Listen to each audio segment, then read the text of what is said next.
Batilig, Bueno Mano dito sa Branded Muñoz QC, Ulo Magingay! Yeah! Ito nga palang Bueno Mano ay para sa mga bagong pasok dito sa liga. Para siyang 1 minute ng flip top. At ayun, maraming salamat muna sa Branded, Hypebeat, Black Manila, Real Jokes, R&R, Ship Clothing. At ayun, sa kanan ko may MC, magpakilala ka. Yo, ako nga pala si Chico Dems na nagmula sa grupong Young Plus. Shoutout ko lang yung girlfriend ko, si Maria Liz. Mahal na mahal kita. At sa anak ko, Mike Eli, bawi ako sa'yo. Love ka ni Daddy. Sa Bar Per Round, Battle of the G's, Woo Vlogs, Glitching Forever Records, mga tropa kong loyal sa Pili, Foreside, Cantola Pamilya, Crafty Crew, Sabina Guns, Batang Esepat, kina Justin Espillo, Matayban Gonzales, Art Lawrence, mga duwet sa lahat ng sumusuporta sa akin. Yun, sa kaliwa ko, may MC, magpakilala ka. Yo, Tekbi nga pala ng Las Piñas. Shoutout nga pala Berdeng Kawi Rap Batilig, Rapture Rap Batilig.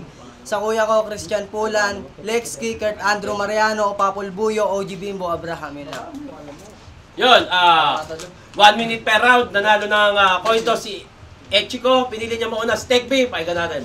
Yo! Damay agad buong pamilya sa gagawin kong pakulo. Magsisisi ka kung bakit tayo ang pinagtagpo. Idadamay pati ang kan. Wala akong sinisino. Ay mali. Wala palang damayan dito.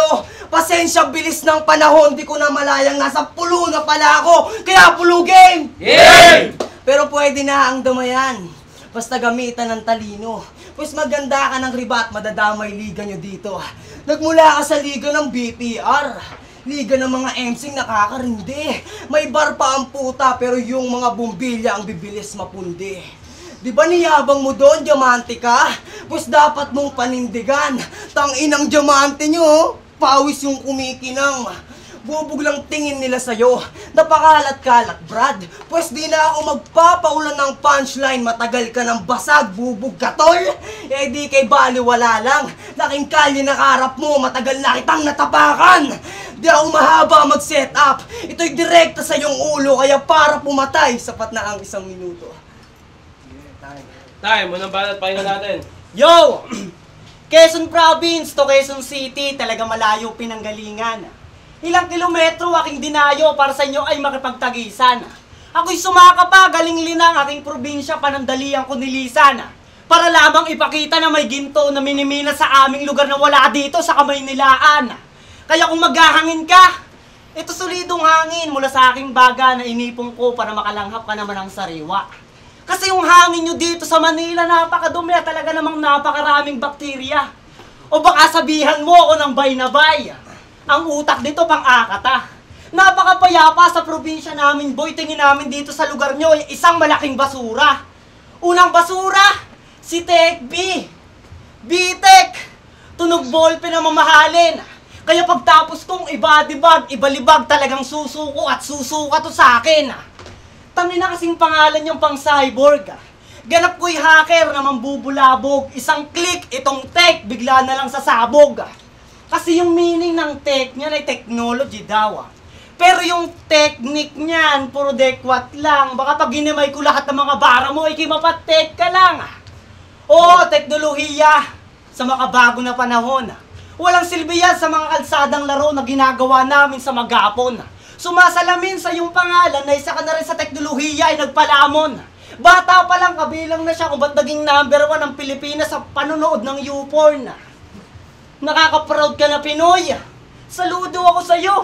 Sa teknolohiya ay nagpalamon, pati cellphone pinuputukan mo.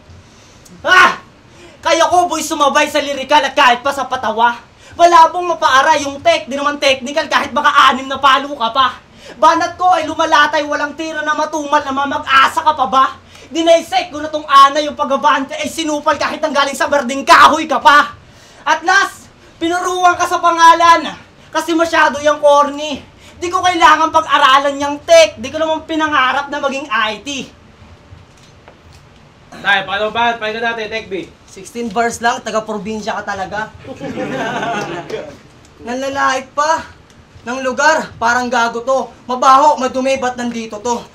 Muwi ka na doon, okay yung ina mo. Yo, round 2. Estilo niyan, pangbubuhat ng bangko. Naka-issue akong pinaka. Tingin mo, husay ka na? Hoy, nakakairita. Yung binubuhat mong bangko, yan ay silya elektrika. Alam niya makasalanan siya masyado. Kaya imbis na maglungkot, nagsaya. Biruin mo bago patahin yung bangko, binubuhat niya pa. Bumanat pa yan ng nakilala ko dahil sa angking kong galing. Pagkatapos isigaw ni Rem niya na sa tililing. Galing. Galing mo. Basta nakarime pwede na. Tito, magaling yon? Pambihira. Bas kung ganun lang yung magaling, okay na maging mahina, di ba linya mo to? Magkapareho lang kami ng apelido. Pero iba ako dun sumulat. Wala akong kabarkada at tanga at saka okay mag-react. Bars. Bars. Napakasipag! Tangina neto. Ikaw na nga sumulat, ikaw pa nag-react. Ayos yung performance mo ha, kumpleto. At yung about sa post, partida na yung timang. Biruin mo, nag-post na ako lahat-lahat, makakuha ka lang. Butas na yun sa akin. Kung di mo pa nakuha, mapupugutan ay ikaw. Buta ako yung naka-post, ba't ito yung walang galaw? Galaw! Ay, paano ba? Pahinga natin. Kung puro bara-bara lang dala mo, hindi ko yan masisikmura. Masyadong kapuna-puna yung pananakit nitong bata. Kaya katakataka sa aking isip kasi alam ko na ang pangontra. Biruin mo, kailangan ko pang maniwala sa herbal medicine para sabihin lang sa'yo na wala kang bisa. Kasi kung pagyayabang mo sa akin yung mga panalo mong nauwi, parang sinabi mo na rin sa amin na si Lipcram hindi talaga bungi. Game? Game. Sabi niya kay Mix, maharli ka. Di ba gusto mo ng malakas na kalaban? Pues andito na ako. Anong pakiramdam na malakas yung kabatel, nagmumukha kang bobo? 1 linggo pa lang ako nagganda, yanig na entablado. O 1 linggo pa lang tumix, paano pag tumodo na ako? Sabay baon, patay, baon! Ayun, talo! Akala mo talaga napakalakas pero yung mga tira mintis. Malakas tingin sa kanyang sarili, tangina mo, tamod ka nilak sa artist. Grabe ka makareact. Hindi naman malakas yung bara mo. Masyado kang OA mag-react para kang host dun sa Rapture yung kalbo. Pero berdeng kahoy represento. Yung sobrang tanga pumili ng background music sa intro. Yung mga ligang sinasalangan mo, parang ikaw lang sobrang baduy tang-ina mo.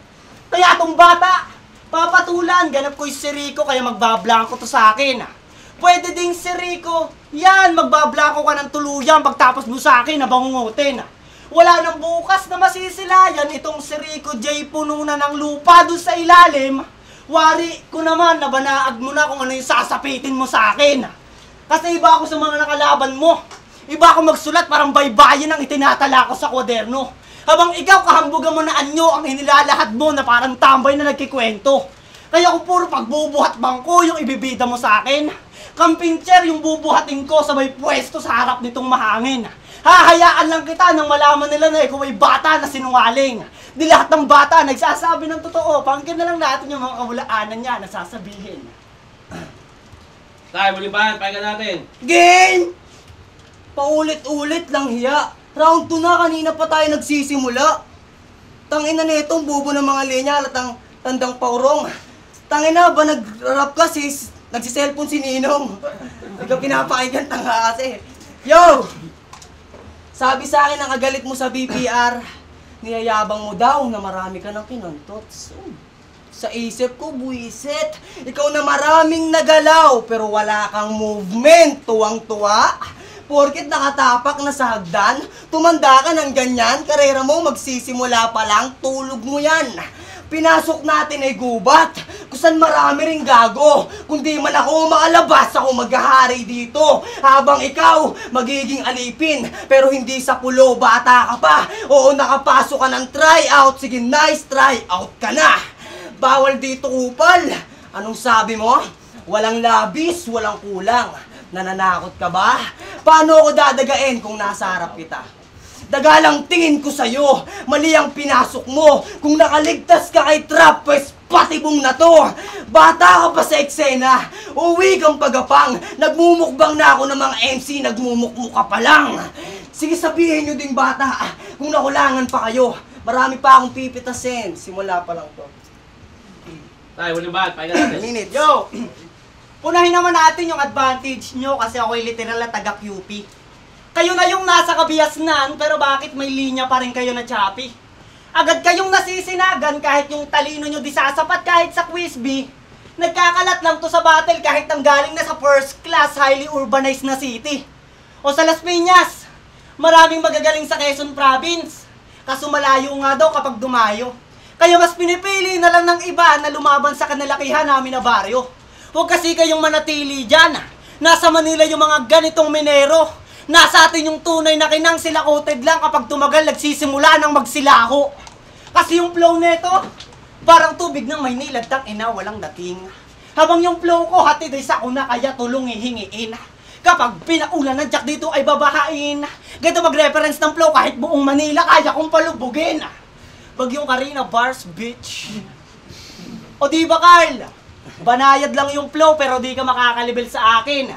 Kahit maging moro, ami ka pa, hindi mo mabibit yung aking lalim. Kasi yung tunay niyang pangalan ay Carl Palisok. Impitado ka sa okasyong si Tito Sherna ng malalagot. Ako yung walang hiya mo na kuya, na napabilang sa mga kalahok. Pagpiring sa ulo agad yung palo kahit mas may lamang pa sa ulo mo yung nakasabit na palayok. Yun ang patunay na hindi ako pwede sa larong pambata. Habang kayo nag-i-enjoy, ako iniisip kung paano makapinsala. Pero nung sinabi mo na wala kang pake sa sportsmanship, ang plano mo mamisikal. Nung iniisip ko kung paano makapinsala, nagbago rin yung pagtagal. Kasi ayokong sabihang isip bata o tawagin na hangal. Ito yung payo lang ng mga kuya kung sa kalsada ay aral. Round 1, umikot sa pangalan mo. Round 2, sa ligang sinalihan mo. Round 3, sa lugar na sinilangan mo. Ako may pake sa sportsmanship kasi di ako madumi maglaro. Tay, palakpakan natin yung laban na yun. Pulo Rap Battle League, buena mano dito sa Branded Munoz QC Pulo, isang best pa magingay.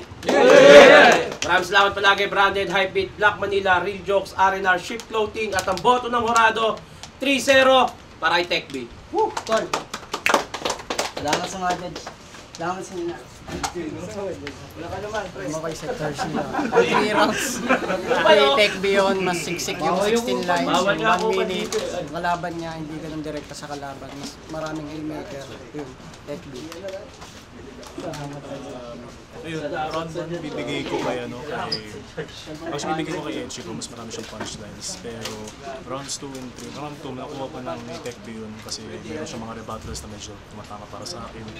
Overall, yung nag-decide pa rin para sa akin yung battle, kitang-kita na may mga overtime si Edgy ko din, kaya binigay ko kay Tech B. Mas mag-succeed siya ng mga punchlines. So, yung naghahanap dito, so Tech B. Yo, Batman Creo. Binoto ko si Tech B unang-una. Unang-una sinunod niya yung patakaran na 1 minute. 1 minute lang per round. Solid naman yung flow and delivery ni Echiko. Kaso nga lang yung punchline hindi gaano tumatama and mas mahaba yung mga setups kaysa lumanding yung punchline. Sa kabilang banda si Tech B naman nagagampanan niya yung role niya as battle MC dahil mas siniksik yung rounds niya and maraming mga tumatak na rin kay Tech B.